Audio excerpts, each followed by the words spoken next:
Hello everyone. तो आज हम क्लास 10th के मैथमेटिक्स के चैप्टर वास्तविक संख्याएं यानी कि रियल नंबर्स के पार्ट 3 वीडियो को शुरू कर रहे हैं।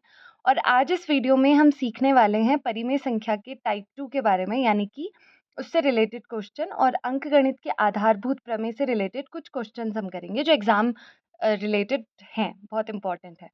तो पिछली वीडियो में जैसे हमने सिद्ध करना सीखा था, जैसे अगर आपको मैंने कहा था कि जैसे ये आए √3 एक अपरिमेय संख्या है, या √2, √7, या ऐसे भी आ सकता है √1/√7। जो ये एक अपरिमेय संख्या होती है, इसको सिद्ध करना है जिसके साथ ना तो कुछ प्लस में है ना कुछ गुणा में है, ऐसी कोई संख्या नहीं है। तो उसको तो हम नॉर्मल जिस मेथड से सॉल्व करते हैं वो मैंने आपको पिछली वीडियो में सिखाया था, उसको आपको अच्छे से आना चाहिए, वो आपको अच्छे से आना चाहिए, तो उसको आप प्रैक्टिस करेंगे। इस वाले मेथड में क्या होता है, इसको आप पहचानना सीख गए ना कि टाइप 1 से मेरा क्या मतलब है, टाइप 2 से। टाइप 2 में हमारे पास जो यहाँ पे अपरिमेय संख्या होती है, ये जो √3 है जिसके हम फैक्टर नहीं कर सकते हैं, उसको उसके साथ प्लस में, माइनस में, या कभी-कभी गुणा में भी, जैसे 2√3 मैं लिखूँ या मैं 5√2 लिखूँ, ये सब भी जो सॉल्व होंगे वो इस तरीके से होंगे जो मैं अभी आपको सिखाऊँगी, ठीक है? तो सबसे पहले आपको पहचानना आना चाहिए कि क्या टाइप 1 है, क्या टाइप 2 है। मतलब ये जस्ट समझने के लिए है, याद रखने के लिए कि अच्छा मुझे इस तरीके से इसे सॉल्व करना है, ठीक है? क्योंकि दोनों के अलग-अलग तरीके हैं। ये बहुत आसान सा तरीका है इस वाले के लिए, जब किसी अपरिमेय संख्या के साथ प्लस, माइनस या गुणा में कोई हो। तो कैसे करेंगे, सबसे पहले जो हमारा तरीका है, इसको एक परिमेय संख्या मान लेते हैं। अब जब ये 5 माइनस √3 जो हमें दिया है कि उसे सिद्ध करना है अपरिमेय संख्या, हमने मान लिया वो कि वो एक परिमेय संख्या है। तो जब कोई भी परिमेय संख्या के लिए क्या होता है कि वो p/q के रूप में प्रदर्शित की जा सकती है, यानी कि आपने ऐसा लिखा 5 माइनस √3 बराबर p/q है, और ये जो q है वो ज़ीरो नहीं हो सकता। और एक और चीज़ आप कंडीशन फुलफिल करेंगे कि ये जो p और q है वो पूर्णांक होंगे। ये चीज़ आपने लिख ली, ठीक है? इसके बाद हम ये लिखते हैं कि यहाँ पे आपने जो ये 5 मतलब ये p/q है, जैसे वहाँ पे आप क्या करते थे, आप ये मानते थे कि p और q में आपके पास संख्या 1 है, जिनके अलावा उनमें कोई और कॉमन नहीं है, और फिर हम ऐसी चीज़ ढूँढते थे, कोई संख्या जिसमें जो उन दोनों में कॉमन होती थी, फिर हम कहते थे कि नहीं, ये कॉमन क्यों आ रहा है, तो ये एक विरोधाभास है, ऐसा करके लिखते थे। पर यहाँ पे एक चीज़ इम्पोर्टेंट है कि यहाँ पे आपको ऐसा कुछ भी नहीं करना होता। यहाँ पे सिंपल जो ये p/q है ना, यहाँ पे आपको जो संख्या यहाँ पे अपरिमेय दिख रही है, जैसे आपको पता है √3 एक अपरिमेय संख्या है, अगर मैं यहाँ पे लिखती √5 एक अपरिमेय संख्या, ऐसे लिख देती, तो ये जो अपरिमेय संख्या है आपको बस इसको अलग लिखना है, उसके बराबर में कुछ मान लगाना है, लिखना है, मतलब लगाना है, यानी कि जैसे इसको अकेले छोड़ देना है माइनस √3 को, मतलब √3 को। तो उसको कैसे आप अकेले छोड़ सकते हैं, जब आपने इस √3 को राइट साइड में ले गए और ये p/q को जब आप इधर साइड ले आए, मतलब ये था ना आपके पास, आप कॉपी में खुद भी करते रहेंगे, 5 minus √3 is equals to p/q। तो हमने क्या किया, मैं क्या कह रही हूँ कि इसको, इसका मान आपको निकालना है। तो ये क्योंकि माइनस में है तो मैं इसे उधर साइड भेज देती हूँ, और ये वाली चीज़ है, इसको मैं इधर साइड लेकर आ जाती हूँ। आप इसे एक एक करके भी ला सकते हैं, देखिए ऐसे 5 माइनस √3 बराबर p/q, ये ऐसा है, ठीक है? तो मैंने क्या किया, मैं ये कह रही हूँ कि सबसे पहले मैंने इस √3 को उधर साइड ले गई तो वो प्लस में हो जाएगा, जो चीज़ माइनस में होती है वो प्लस में हो जाएगी। अब क्योंकि मैं ये कह रही हूँ उसका मान निकालना है, तो उसको वहीं रहने दिया, और ये जो p/q है इसको इधर साइड ले आए, तो वो जो p/q है वो माइनस में हो जाएगा, तो उसके आगे आपने माइनस लगा दिया, ये वाला, ठीक है? ये वाली चीज़ आपने लगा दी, ये चीज़ क्लियर? तो ये चीज़ हमने कर ली, ये चीज़ ही मैंने यहाँ पे लिख दी है। अब इसके बाद अब हम एक थोड़ा-सा एनालाइज़ करेंगे इस चीज़ को, थोड़ा-सा हम लिखने की कोशिश करेंगे। इसको मैंने सीधा करके लिख दिया, मतलब इस √3 को इधर साइड लिख दिया, ऐसे करके लिख दिया। अब यहाँ से एक चीज़ निष्कर्ष निकलता है, हमें पता है क्योंकि p और q पूर्णांक है और 5 भी एक पूर्ण संख्या है, तो इसका मतलब जो ये 5 माइनस p/q है, ये पूरी की पूरी जो राइट साइड में लिखी है, ये एक परिमेय संख्या होगी। इसका मतलब है जो उसके बराबर में एक संख्या लिखी है √3, वो भी एक परिमेय संख्या होगी, है ना? क्योंकि ये पूरी की पूरी एक परिमेय संख्या है, यानी कि 5 में से आप कुछ भी ऐसा घटाओ जो एक पूर्ण है, ये p/q तो एक पूर्ण संख्या है, यानी कि इससे पूर्ण संख्या आएगी, इसका मतलब ये पूरी की पूरी संख्या आपके पास पूर्ण संख्या आएगी। तो इस यानी कि एक परिमेय संख्या होगी वो, क्योंकि वो पूर्णांक होगी। इसका मतलब उसके बराबर में √3 है, तो वो भी एक पूरा परिमेय संख्या होगी। लेकिन यहाँ से हम जानते हैं, पिछली वीडियो में मैंने आपको खूब बताया है कि परिमेय संख्या क्या होती है, जिसका रूट खुलता नहीं है वो तो अपरिमेय संख्या होती है। तो ये फिर यहाँ पे गलत क्यों आ रहा है कि √3 एक परिमेय संख्या क्यों आ रही है? क्यों आ रही है? यहाँ पे मैंने वही चीज़ आपने लिखनी है, ये मैं आपको समझा इसलिए रही हूँ कि आपको याद रहे कि ऐसा-ऐसा लिखना है। तो इसीलिए मैंने लिखा है निष्कर्ष निकलता है कि क्योंकि P और Q पूर्णांक है, तो ये जो 5 माइनस P/Q होगी, ये भी एक पूर्णांक परिमेय संख्या होगी, वो क्योंकि एक पूर्णांक होगा। तो √3 जो उसके बराबर में लिखी है, वो भी एक परिमेय संख्या होगी। अब जब ये एक परिमेय संख्या है, ये एक विरोधाभास है। क्यों? ये हम जानते हैं कि √3 एक अपरिमेय संख्या होती है। पिछली वीडियो मैंने चीख-चीख के आपको बताया था कि ये एक अपरिमेय संख्या है। तो अब अगर ये एक अपरिमेय संख्या होती है तो ये गलत आ रहा है और ये विरोधाभास क्यों आ रहा है? क्योंकि हमने गलत माना था। क्या गलत माना था? कि ये 5 माइनस √3 एक परिमेय संख्या है। इसका मतलब ये एक अपरिमेय संख्या है। क्लियर? ये चीज़ बस इतनी सी लिखनी है, वो बड़ा-सा मेथड यहाँ पे नहीं करना है। पर एक चीज़ ध्यान में रखना है, ऐसा नहीं कि ये एक सेकेंडरी मेथड है, ऐसा नहीं है कि ये चीज़ आप यही मेथड आप वहाँ भी अप्लाई कर सकते हैं √3 के लिए, नहीं। जब किसी भी अपरिमेय संख्या के साथ प्लस या माइनस में, जैसे 5 माइनस √3 है, प्लस में भी होता या फिर ऐसा होता 2√3 होता या कुछ भी √3 होता या अपरिमेय संख्या के साथ गुणा में, प्लस में, माइनस में, तब आप इस मेथड को यूज़ करेंगे, इस तरीके का इस्तेमाल करेंगे, ठीक है? एक सवाल को सॉल्व करते हैं, तो जैसे ये है 3√2, इसको भी ऐसे ही करेंगे क्योंकि यहाँ पे जो √2 एक अपरिमेय संख्या है, उसके गुणा में एक परिमेय संख्या मतलब 3 लिखी है। तो इसको आप इसी तरीके से सॉल्व करेंगे। इसको सॉल्व करके मैं बताती हूँ। तो सबसे पहले इसको कैसे सॉल्व करेंगे, सबसे पहले यहाँ पे मैं कुछ लिखूँगी नहीं, सिर्फ़ आपको समझाऊँगी।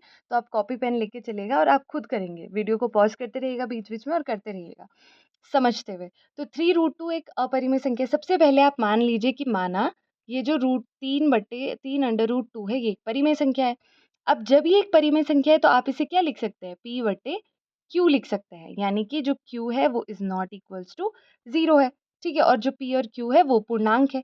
इसके बाद आप ये लिखेंगे कि जो ये √2 है, जो एक अपरिमेय संख्या आपको दिख रही होगी, उसके साथ जो है यहाँ पे गुणा में है, तो उसको उधर वाली साइड यानी इधर साइड लेकर आ जाइए, ठीक है? तो वो कैसे लेकर आएँगे? जब √2 को इधर ही रखेंगे क्योंकि इस बार तो ये प्लस का ही है और P/Q जो इधर वाली साइड है इसको ऐसे ही रखा और ये जो 3 है इसको हम लेकर आएँगे इधर वाली साइड यानी कि इधर वाली साइड। तो यहाँ पे ये गुणा में है तो नीचे कहाँ चला जाएगा? भाग में, यानी कि 3 के नीचे 1 है ना? 3 के नीचे आपके पास यहाँ पे 1 है। यहाँ पे मैं अच्छे से दिखा देती हूँ। यहाँ पे 3 के नीचे 1 है, तो 1 ऊपर चला गया, 3 नीचे आ गया। क्लियर? तो इस तरीके से आपने लिख दिया। अब आप ये लिखेंगे कि क्योंकि ये जो P है, ये Q है, ये पूर्णांक है और इसका मतलब ये 3 तो पूर्णांक ही है। तो ये जो राइट साइड में आपने पूरी की पूरी चीज़ लिखी है, ये भी एक परिमेय संख्या होगी क्योंकि वो पूरा का पूरा एक पूर्णांक है। तो इसका मतलब ये जो √2 है, वो भी एक पूर्णांक आ रही होगी या परिमेय संख्या आ रही होगी क्योंकि वो इसके बराबर में है। तो ये गलत आ रहा है। ये सिंपल मैं आपको समझा रही हूँ, लिखना आपको पिछली वाली जो स्लाइड में है वैसी ही लैंग्वेज लिखनी है। तो इसका मतलब √2 एक परिमेय संख्या आ रही है, लेकिन हम तो जानते हैं कि √2 एक अपरिमेय संख्या होगी। तो इससे सिद्ध होता है कि ये जो √2 है, ये जब एक अपरिमेय संख्या होती है, ये हमारी गलत मान्यता के कारण है। और वो गलत मान्यता कौन-सी थी? कि हमने ये माना था कि ये जो √2 है, ये 3√2 ये हमने माना था कि एक परिमेय संख्या होती है, वो चीज़ हमने गलत मानी थी। जो सिद्ध होता है कि ये एक अपरिमेय संख्या है, ठीक है? यहाँ पे बहुत ज़्यादा घिच-पिच हो गई है, लेकिन जस्ट आपको समझाने के लिए ये चीज़ थी, ठीक है? जैसे ये क्वेश्चन है ये तो छुप गया यहाँ पे 3 + 2√5 इसको आप कैसे सॉल्व करेंगे? सबसे पहले इसको भी मान लीजिए कि ये माना एक परिमेय संख्या है, तो 3 + 2√5 इसको लिख दीजिए P/Q, ठीक है? जहाँ पे Q is not equals to 0 आप प्रॉपर लैंग्वेज लिखेंगे कि ये एक परिमेय संख्या है। अब मैंने क्या कहा एक परिमेय संख्या होगी तो जो रूट में होगी उसके साथ वाले को सबको उधर भेजना है। तो एक-एक करके भेजते हैं, यहाँ पे 2√5 को यहीं रहने देते हैं, ठीक है? और P/Q को वहीं रहने दिया और उसके साथ सबसे पहले इस 3 को उधर भेजा। तो ये 3 प्लस का है इधर क्योंकि कोई साइन नहीं है यहाँ पे, तो उधर जाके ये -3 हो जाएगा, राइट? अब √5 के साथ जो ये 2 है, इसको जब हम इधर वाली साइड भेजेंगे, तो कैसे भेजेंगे हम?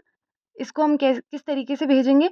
√5 क्योंकि ये इसके साथ गुणा में है, तो ये वाली चीज़ पूरी की पूरी मैंने ब्रैकेट में लिख दी, क्योंकि वहाँ से एक चीज़ आ रही है, क्योंकि ये दोनों चीज़ें साथ में हैं, ये वाली, तो मैंने इसीलिए इन दोनों को ब्रैकेट में लिख दिया। अब ये इसके नीचे 1 है, तो वो 1 ऊपर चला जाएगा क्योंकि ये जो 2 है वो तो भाग में जाएगा ना, क्योंकि 2 यहाँ पे गुणा में है तो उधर बराबर के उधर जाके भाग में, तो इसे मैंने 2 को नीचे लिख दिया। ऊपर कुछ लिखने के लिए मैंने 1 लिख दिया क्योंकि 1 से कुछ फ़र्क नहीं पड़ता। तो अब ये चीज़, अब आप राइट साइड में देखिए, ये जो पूरी की पूरी चीज़ है, ये एक परिमेय संख्या होगी, क्योंकि पी क्यू एक पूर्णांक होंगे, उसमें से आप कुछ भी घटाएंगे पूर्णांक को तो पूर्णांक आएगा, और 1/2 से गुणा कर देंगे तो वो एक पूर्णांक आएगा।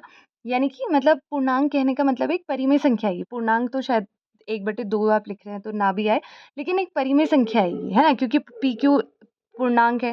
तो ये पूरा का पूरा राइट साइड एक परिमेय संख्या होगी, तो इसकी जो मतलब लेफ्ट साइड में लिखा है वो भी एक परिमेय संख्या होनी चाहिए। तो अब ये एक हमारी गलत मान्यता, मतलब ये क्यों गलत आ रहा है, हमें पता है कि ये विरोधाभास क्यों हो रहा है, क्योंकि हमने एक चीज़ गलत मानी थी, वो थी ये, इसको हमने p/q यानी एक परिमेय संख्या मान लिया था। तो इस वजह से हमारे पास ये एक √5 भी एक परिमेय संख्या आ रही थी, जो कि गलत आ रहा है। तो हम लिख सकते हैं कि अतः ये एक अपरिमेय संख्या है। ये याद रखना है कि ये टाइप 2 कैसे पहचाना जाए, क्योंकि यहाँ पे ये जो √5 है ये एक अपरिमेय संख्या थी और इसके साथ प्लस गुणा में कोई था, उसको हम इस तरीके से हल करेंगे। ये पहचानना आना चाहिए आपको, ठीक है, ये चीज़ पता होनी चाहिए। अब इसके बाद हम एक कुछ क्वेश्चंस कर लेते हैं जो थोड़े से अलग हैं। तो ये अंकगणित के आधारभूत प्रमेय, ये आपकी फर्स्ट प्रश्नावली में है, जो फर्स्ट एक्सरसाइज है। तो ये कैसा क्वेश्चन है, और ये सैम्पल पेपर में भी है क्वेश्चन। तो 4 की घात n पर विचार करना है आपको। ये उदाहरण का भी एक क्वेश्चन है, जहाँ n जो है एक प्राकृत संख्या है। प्राकृत संख्या यानी कि n का मान जैसे 1 है, 2 है, 3 है, 0 नहीं हो सकता, क्योंकि जो प्राकृत संख्या है, नेचुरल नंबर्स होते हैं, वो 1 से स्टार्ट होते हैं और चलते जाता है, ख़त्म नहीं होते फिर। तो ऐसा है, तो इस पर आपको विचार करना है, जांच करनी है कि क्या n का कोई एक ऐसा मान, यहाँ पे जो 4 की घात आपने n लिखा है, अब 4 की घात 1 भी हो सकता है, 4 की घात 2 भी। अगर 4 की घात 1 हुआ तो उसका मान 4 आएगा, 4 की घात 2 हुआ इसका मतलब 4 को 2 बार गुणा करके देखो तो वो 16 आता है। तो ऐसे ऐसे करके जब आप देखते हैं तो 4 की घात n, मतलब n के किस मान के लिए ये जो 4 की घात n होता है ना, वो एक नंबर आएगा, तो वो शून्य पर समाप्त होगा। यानी कि जैसे अगर मैं कहूँ 4 की घात 2 लिखो, यानी कि n का मान आपने 2 लिख दिया यहाँ पे। तो जब आप 4 की घात 2 लिखते हैं यानी n का मान 2, इसको आप खोलेंगे कैसे, जिसका स्क्वायर होता है, जिसका क्यूब होता है, जो भी ऊपर लिखा होता है घात में, उसको 2 बार लिख दिया। मतलब अगर 2 लिखा है तो 2 बार इसको गुणा कर दिया, जो ये बेस होता है। अगर यहाँ पे 3 लिखा होता है, 4 की घात 3, तो इसको आप 3 बार गुणा कर देते हैं ऐसे करके, ठीक है। अगर 4 की घात 4 तो 4 बार, तो ऐसे ऐसे करके ये आएगा 16, ये आएगा 64। तो अब ये जो नंबर है 16, ये 6 पे ख़त्म हो रहा है, ये 4 पे ख़त्म हो रहा है। तो ऐसे ही हमें कोई ऐसा, मतलब 4 की घात n में यहाँ पे n का ऐसा कौन-सा मान रखूँगी मैं कि ये जो अंक आएगा इसमें से, इसका लास्ट जो होगा वो 0 होगा। ऐसा ढूँढना है हमें कि ऐसा कौन-सा होगा। अब देखिए ऐसा होता नहीं है। अब यही हमें सिद्ध करना होता है कि ऐसा होता नहीं है। पहले तो पता होना चाहिए ऐसा क्यों नहीं होता, तो आप सिद्ध कर सकते हैं। क्यों नहीं होता? क्योंकि देखिए समझते हैं इसको। अगर किसी भी n के लिए, यानी कि जो 4 की घात n में ये n है, 4 की घात 2 हो, चाहे 4 की घात 3 हो, चाहे 4 की घात 4, या 4 की घात आप 100 भी कर लो, यानी कि 4 को 100 बार 4 से ही गुणा कर लो। यानी कि 4 को ऐसे गुणा करो, 4 गुणा 4 गुणा 4, 100 बार इसको 4 से गुणा कर दो। तो भी ऐसी कोई संख्या 0 पे समाप्त होगी नहीं। क्यों? क्योंकि जब आप देखेंगे यहाँ पे n के मान के लिए, जब ये 0 पर समाप्त होगी, तो वो 5 से ज़रूर भाग दे रही होगी। क्यों? अगर जैसे मैं आपको कहूँ कि जैसे 2 की घात 2 की घात मैं नहीं लिख रही हूँ, सीधे मैं 10 लिख रही हूँ। तो ये जो 10 है, ये 5 से भाग जा रहा है इसमें। अगर मैं कहूँ 100 है, तो वो भी 5 से भाग जा रहा होगा। अगर मैं कहूँ 20 है, तो वो भी 5 से, क्योंकि जिसके लास्ट में 0 होता है ना, वो 5 से भाग जा ही रहा होता है। ये रूल है ना? ये तो हमने चेक भी कर लिया। तो इसका मतलब है कि अगर ऐसा कोई मान होगा जिसके लिए n के लिए 4 की घात n जो अंक आ रहा होगा, 4 की घात n यानी कि n का कोई ऐसा मान जिस पे जब हम 4 को उससे उतनी बार गुणा करें, तो जब वो 0 पे समाप्त हो रही होगी, तो वो 5 से भाग जाएगा ही जाएगा, क्योंकि किसी के लास्ट में 0 आता है, तो वो 5 से भाग जाएगी ही जाएगी। राइट? इतना क्लियर हो गया? ठीक है, बार-बार रिपीट करके भी आप देख सकते हैं अगर आपको समझ ना आ रहा हो। तो ये चीज़ है। तो अब 4 की घात n के आप अभाज्य गुणनखंड तोड़िए। 4 की घात n से कन्फ्यूज़ नहीं होना है कि वो उसकी घात में है, तो उसे मैंने घात में लिख दिया। अच्छा, 4 को कैसे तोड़ते हैं आप? 4 को अगर लिखते हैं ऐसे करके, तो कैसे लिखते हैं? 2 दूनी 4, 2 एकम 2, यानी कि 2 को 2 बार लिख देते हैं, 2 का स्क्वायर लिख देते हैं। अब यहाँ पे देखिए n है, यानी कि यहाँ पे n है, तो बस मैंने यहाँ पे भी n लगा दिया और इसको ब्रैकेट में लिख दिया, ऐसा। ठीक है? अब आप ये देखिए, यहाँ पे तो 2 की घात 2n आ रहा है, यानी कि यहाँ पे कहीं पर भी 5 नहीं आया। तो ये मतलब ये जो 2 है अंदर ब्रैकेट में, जब ये 2 यहाँ पे 5 आया ही नहीं, तो ये भाग कैसे जाएगा फिर? मतलब यहाँ पे क्योंकि 5 या 0 या कुछ ऐसा आया ही नहीं, तो ये 5 से भाग कैसे जाएगा? तो इसका मतलब ये है कि ऐसा कोई भी, क्योंकि इसके अभाज्य गुणनखंड में 2 के अलावा कुछ है ही नहीं, तो ये केवल 2 से ही भाग जा सकता था। मतलब 2 से, और क्योंकि ये 4 है तो 4 से भी जा सकता था, लेकिन ऐसा कुछ और है ही नहीं, तो ये 5 से भाग जाएगा ही नहीं। तो इसका मतलब ये है, हम ये लिख सकते हैं कि संख्या 4 की घात n के अभाज्य गुणनखंड में केवल संख्या 2 ही आ सकती है, तो ये 5 से तो विभाज्य होगी ही नहीं, क्योंकि 5 आना चाहिए था। अगर जैसे मैं ये कहूँ कि 5 25 है, 25 के टुकड़े कीजिए, तो 25 के टुकड़े आप कैसे करेंगे? 1 मिनट, तो 25 के टुकड़े आप कैसे करेंगे? ऐसे करेंगे, 25 लिखेंगे यहाँ पे, और 5 पंजे 25, और 5 एकम 5, यानी कि 5 की घात 2 लिख देते हैं।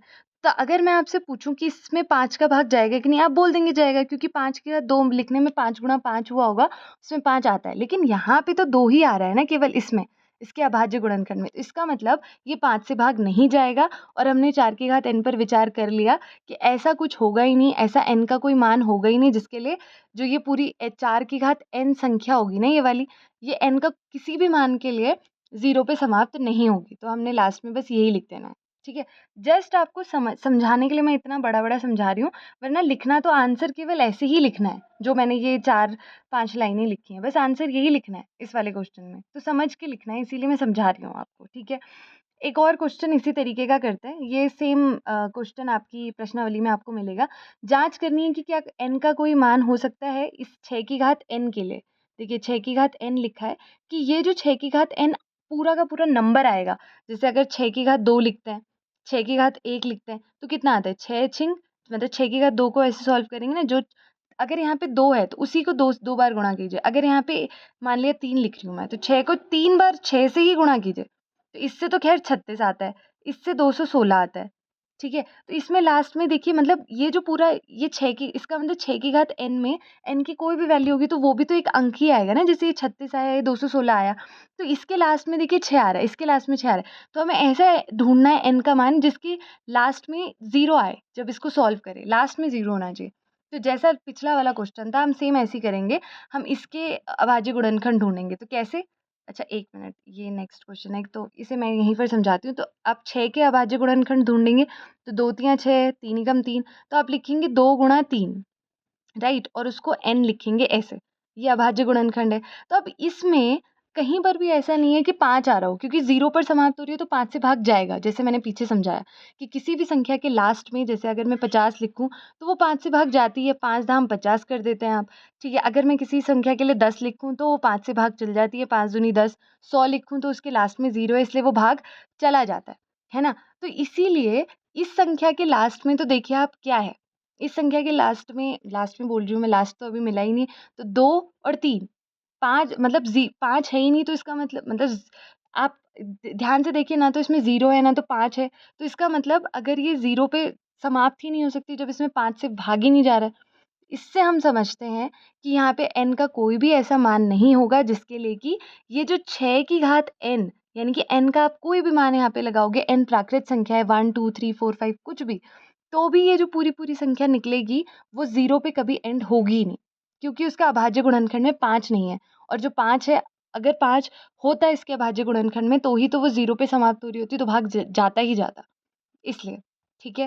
तो इस तरीके से हम ये ऐसे ही लिखेंगे जैसे हमने पूरा ये लिखा, तो वो बस समझाने के लिए मैं आपको बता रही थी कि ये क्वेश्चन भी आप कर सकते हैं। एक ये क्वेश्चन है, व्याख्या करनी है कि ये जो पूरा एक टर्म है, ये एक पूरी एक संख्या आएगी, क्योंकि अगर आप देखें 7 गुणा 11 गुणा 13 और फिर प्लस है 13, तो पहले आप गुणा करेंगे, बॉड मास कहता है पहले गुणा कीजिए फिर जोड़िए। तो गुणा करेंगे इन सबको, फिर प्लस जोड़ेंगे 13 में, तो एक संख्या आ जाएगी पूरी। जैसे मान लिया मैं बोल रही हूँ कि ये 120 आ रहा है, मान लेते हैं, आ नहीं रहा होगा, मैं जस्ट बोल रही हूँ, तो वो एक संख्या आएगी, राइट।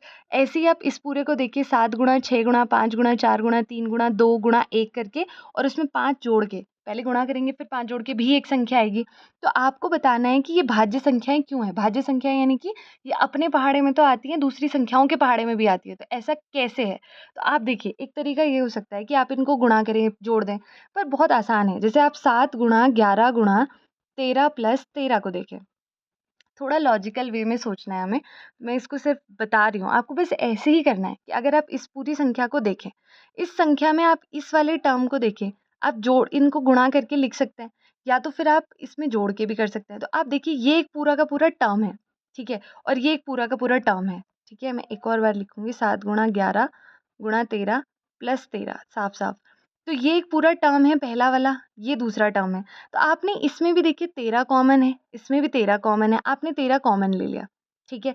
तो क्या बचेगा अंदर 7 गुणा 11, इसमें से 13 बाहर ले लिया, तो उसे बाहर ले लेंगे, प्लस की जगह प्लस, इसमें से भी 13 बाहर लिया, दोनों से लेंगे तो 13 बाहर यानी कि 1 बचा। इसका मतलब ये जो पूरी की पूरी संख्या थी ना, जो ऊपर वाली संख्या थी, ये वाली, इसका मतलब इस वाली में से हमने जब 13 भाग लिया, अब मैं इस पूरी संख्या में जब 13 का भाग लगाऊँगी तो ये क्या 13 से 13 नहीं कट सकता? तो इसका मतलब ये जो पूरी की पूरी संख्या थी, ये 13 के पहाड़े में आ रही होगी क्योंकि 13 इसमें से हटाया जा सकता है और ये अभी भी किसी और के पहाड़े में आ रही होगी, 77 प्लस 78 के पहाड़े में भी आ रही होगी ये। इसका मतलब हम ये समझ गए कि ये जो पूरी की पूरी संख्या थी, ये 13 से जब इसका भाग जा रहा है और 78 से छोड़िए इसको, ये खुद के पहाड़े में आ रही होगी और एक 13 के भी पहाड़े में आ रही है क्योंकि इसमें से 13 बाहर लिया जा सकता था। तो इसका मतलब ये 13 से भी भाज्य थी। तो हम समझ गए कि ये 13 से मतलब ये भाज्य संख्या है क्योंकि ये किसी और के पहाड़े में भी मतलब ये जब इसको सॉल्व करके एक पूरी संख्या आएगी, ये उसके पहाड़े में तो आ ही रही होगी पर ये 13 से भी इसमें कॉमन लिया जा सकता था, तो 13 से भी इसमें भाग जा सकता है। ऐसे ही आप दूसरी वाली को देखिए, इस वाले को। इसमें 7 गुणा 6 गुणा 5, इस पूरे में सेकंड वाला टर्म ये है। जैसे ऐसा है ना, ये 7 गुणा 6 गुणा 5 गुणा 4 गुणा 3 गुणा 2 गुणा 1 और फिर प्लस है 5। तो ये दूसरा टर्म है 5 वाला और ये पहला वाला टर्म है यहाँ तक का। इसमें जो सेकंड टर्म मैं आपको बता रही हूँ, जो सेकंड टर्म मैंने आपको बताया ये वाला और ये वाला, इसमें 5 कॉमन है। तो जब मैंने 5 कॉमन लिया, अंदर बचा 7, इस वाले टर्म में 7 गुणा 6, ये वाला 5 हमने बाहर ले लिया। 4 गुणा 3 गुणा 2 और 1 को तो लिखे ना लिखे पर मैंने लिख दिया और इस 5 में जब आपने बाहर ले लिया तो 1 बचा। अब देखिए ये वाले 5 जब बाहर आ गए, इसका मतलब इस पूरी संख्या में 5 कॉमन लिया जा सकता है। 5 से भाग देंगे तो 5 कट जाएगा। इसका मतलब ये 5 के पहाड़े में आ रहा होगा, तो और अपने पहाड़े में भी आ रहा होगा, तो ये भाज्य संख्या है। ठीक है, तो बस हमने बता दिया। तो ऐसे जब आप कॉमन निकाल के, और ऐसे भाग नहीं देना पर कॉमन निकाल के आप बता सकते हैं कि अतः इसमें ये 5 से भाज्य है, तो ये अपने पहाड़े में भी आएगी और 5 के पहाड़े में भी आ सकती है, तो ये भाज्य संख्या होगी। ठीक है, तो इस तरीके से आप इस क्वेश्चन को बताएंगे। थोड़ा सा लॉजिकल क्वेश्चन है पर समझ में आना चाहिए, तभी आप अपनी भाषा में लिख सकते हैं। तो इस तरीके से आज हमने इस मतलब अभी तक जो भी हमने पिछली वीडियोज़ में भी सीखा है, इस तरीके से हमने इस पूरे चैप्टर को रिवाइज़ कर लिया है। तो अब नेक्स्ट चैप्टर में मिलेंगे हम पूरी मतलब उसके वीडियोज़ में। अभी के लिए थैंक यू।